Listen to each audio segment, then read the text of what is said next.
Assalamualaikum warahmatullahi wabarakatuh. Kami dari kelompok aplikasi Rumah Makan Padang. Izinkan kami memperkenalkan anggota dari kelompok kami. Pertama itu dari saya Muhammad Farid Yamin. Saya Dian, nama saya Ahmad Reza Oleh Siregar.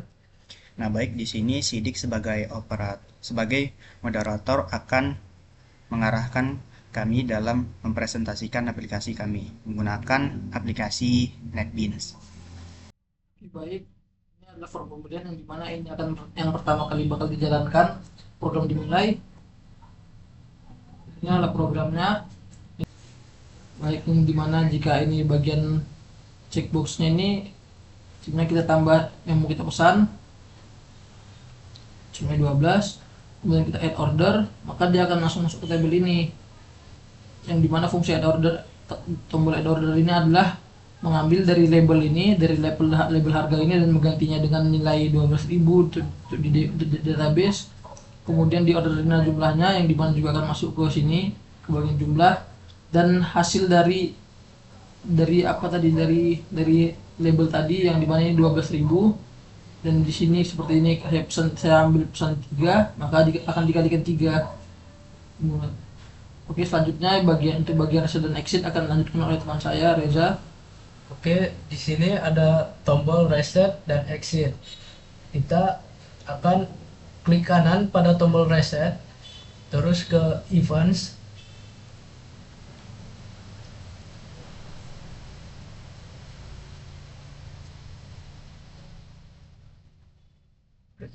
Terus ke action, terus action performance.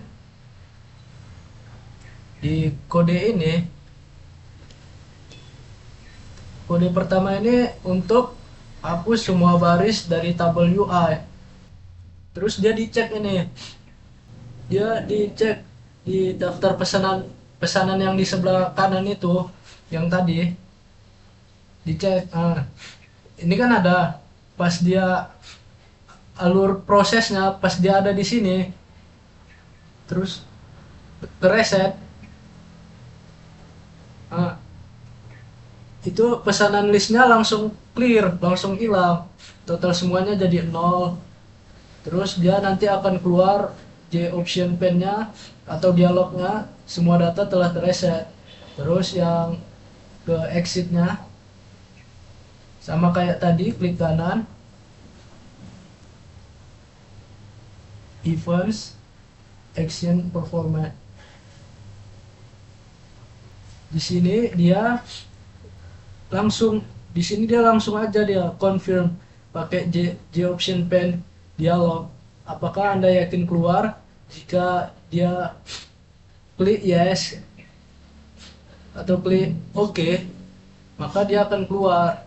Jika tidak, maka dia akan batal. Oke, selanjutnya akan dijelaskan oleh teman saya, Farid. Oke, baik. Di sini aku akan menjelaskan tabel dari daftar menu yang udah ditambahkan. Jadi, seperti yang dijelaskan Sidik tadi, ketika kita mengklik tombol add order pada suatu menu. Contohnya ayam goreng lah.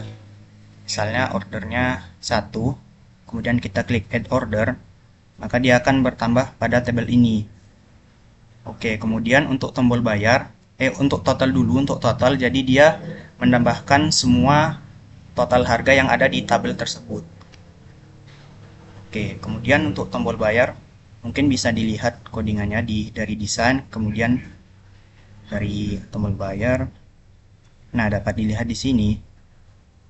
Di sini kami menggunakan, di sini kami pertama-tama mengecek dulu apakah data yang dari menu yang kami tambahkan tadi ada nggak. Kalau nggak ada, maka dia akan tampil tidak ada pesanan untuk dibayar. Nah, kalau ada, kemudian dia akan mengecek dari database-nya, yang dimana stok yang ada di database akan dikurangkan dari jumlah kuantitas dari menu yang dipesan tadi. Kemudian datanya itu akan masuk ke tabel pesanan. Seperti itu.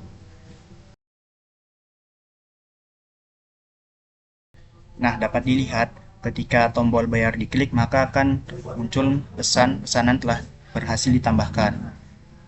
Oke, untuk selanjutnya ini adalah button untuk loginnya, mana jika ditekan maka akan membawa langsung ke form login dan sign up. Dimana di sini kami tidak menggunakan button atau apa, tapi kami menggunakan label dikarenakan kami di sini memasukkan suatu gambar, dimana kalau tombol sendiri tidak bisa. Nah, jika ditekan maka akan muncul di option pane yang dimana apakah Anda ingin login. Di sini login ini hanya tersedia jika login ini hanya dilakukan untuk orang yang punya privilege seperti admin. Nah, jika saya menekan yes, maka dia akan pindah ke halaman login. Selanjutnya jelaskan oleh saya Reza. Di sini di halaman tampilan login kita mempunyai, kalau kita bedah di desain,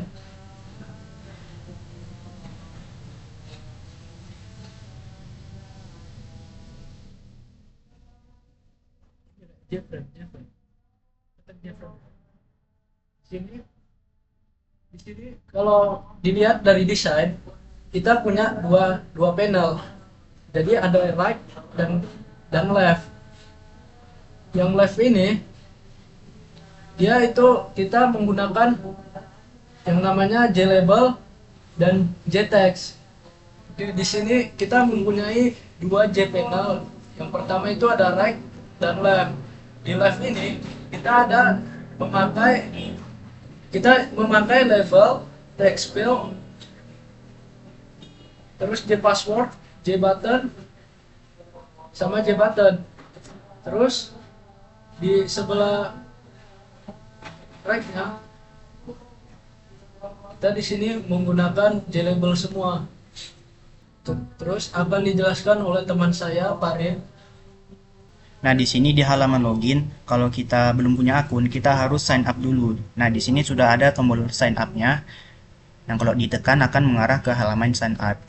Nah, seperti yang dibilang Reza tadi, di sini kami menggunakan text field dan juga password field untuk penginputannya. Nah, kemudian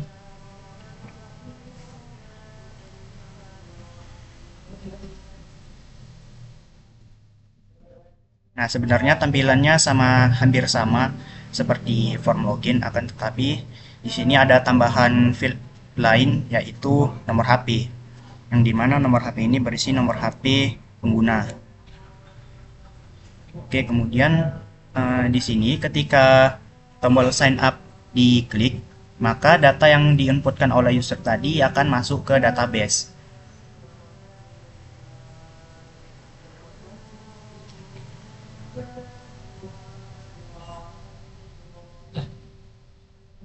Oke, semisal sini seperti misalnya kita menginput sini suatu username, seperti kita membuat akun biasa.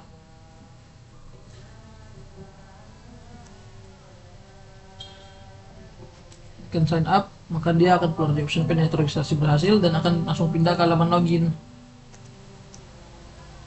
Dimana kita harus masukkan username dan password yang sama tadi. Nah, di sini tekan maka akan muncul lagi option pane yang mengatakan login berhasil. Nah, maka di sini akan sampai ke halaman dashboard. Nah, seperti ini di bagian produk ini. Di sini kami masukkan perintah, yang dimana perintah tersebut akan dikirim ke localhost, yang dimana ini menjumlahkan total dari semua stok yang ada. Yang dimana sini menggunakan fungsi sum untuk menjumlahkan seluruh total stoknya. Dan kemudian sini juga menjumlahkan dari database ada total pembelian dari semua pembelian yang sudah dilakukan, transaksi semua produk yang sudah dibeli. Di sini ada di sini adalah bagian penghasilan, di mana di sini berisikan hasil sum juga seperti kode yang sebelumnya, yang dimana ini adalah hasil jumlah dari total semua bayaran yang ada. Oke, di sini kami juga menggunakan parameter autosync, yang dimana ini pakai timer. Kami membuat variabelnya autosync, yang dimana pakai timer, dan dia akan terus mengupdate, akan terus mengecek ke database-nya setiap 5 detik sekali. Ini bisa diubah, dan ini statusnya dibuat dalam millisecond, yang dimana 5000 millisecond adalah 5 detik. Baik, ini untuk bagian dashboardnya. Selanjutnya akan dilanjutkan oleh teman saya, Reza. Di sini untuk menampilkan semua penggunanya, kami memakai tabel. Terus kami juga menggunakan BTN hapus. Di BTN hapus kita klik kanan, events, action, terus action per format. Di sini kita langsung hapus menu kosong. Ini ada yang namanya metode untuk menghapus data user. Di sini dia try connection, dia mengecek di database RM Padang, database kami. Terus dia diproses, diceknya satu-satu. Jika ada, maka dia langsung data berhasil dihapus. Jika nggak ada, gagal, dia akan mengeluarkan output gagal menghapus. Kita coba yang nomor 4 yang bebas, terus kita hapus.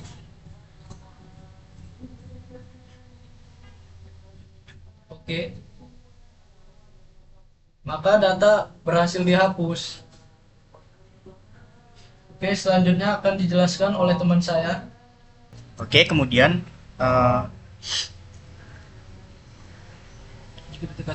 jika kita tekan tombol dashboard, kita akan mengarah ke dashboard, dan kemudian aku akan menjelasin di bagian form menu yang ketika kita klik akan mengarah ke form menu. Nah, di form menu ini, disinilah kita bisa melakukan yang namanya CRUD, yaitu create, read, update, dan delete. Yang pertama di sini kita akan mencoba menambahkan menu baru. Sebagai contoh akan dilakukan oleh Sidik. Oke. Di sini sepertinya kita buat seperti nasi bakar. Kemudian kita setel harganya semisal 12.000. Kemudian sini kita buat pilihan antara makan dan minuman. Kemudian sini kita atur stoknya. Semisal kita buat 10 yang tersedia. Nah, setelah itu kita akan tambah. Kita akan tambahkan. Oke, kemudian kami akan mencoba fitur yang kedua, yaitu fitur edit. Sebagai contoh, kami akan mengedit data yang kami tambahkan tadi, yaitu nasi bakar. Nah, kemudian kami akan mengubah namanya jadi nasi rebus. Kemudian ketika kami klik tombol edit, maka akan muncul pop-up data berhasil diedit. Nah, kemudian di tabelnya datanya juga akan berubah. Kemudian kami akan mencoba fitur hapusnya. Pertama kita harus memilih dulu menu mana yang mau dihapus. Sebagai contoh yang tadi nasi rebus. Kemudian kita klik tombol hapus. Oke, maka akan muncul pop-up. Nah, kemudian datanya akan hilang atau terhapus. Oke, selanjutnya setelah bagian itu kita akan tekan lagi label dashboard. Sini kami menggunakan label lagi seperti tadi. Dikarenakan jika pakai button maka akan nampak tidak cocok untuk tepatnya. Oke, tekan, maka dia akan kembali ke menu dashboard. Di sini tadi seperti tadi, di sini pakai label, sini juga menggunakan label seperti tadi dan menu agar mereka juga bisa ditekan. Baiklah, seperti ini. Jika saya sini kita akan mengetes untuk mengetes start auto sync-nya, dimana jika kita menambahkan nama menu baru seperti tadi nasi bakar, kemudian kita pasang harganya 12.000, kemudian ini kan makanan, terus stoknya sebenarnya kita atur 25, kemudian kita akan tambah. Nah, maka di bagian produk akan langsung tertambah jumlah stok yang tersedia. Begitu juga sebaliknya, jika saya kesini dan misal saya mengedit jumlahnya menjadi 20, kemudian saya tekan edit. Nah, maka dalam 5 detik ke depan data tersebut akan berkurang. Oke, itu juga hal yang sama seperti pembelian dan penghasilan. Oke, dan di bagian pembelian dan penghasilan ini fungsinya sama kami buat, dan mereka akan mengupdate akan mengecek ke DB-nya setelah 5 detik sekali. Baiklah, sekian dari presentasi project akhir kami. Tutup, Fred. Oke, mohon maaf jika ada kesalahan kata ataupun kesalahan pada proyek kami. Terima kasih kepada Bu dosen. Cukup sekian. Assalamualaikum warahmatullahi wabarakatuh.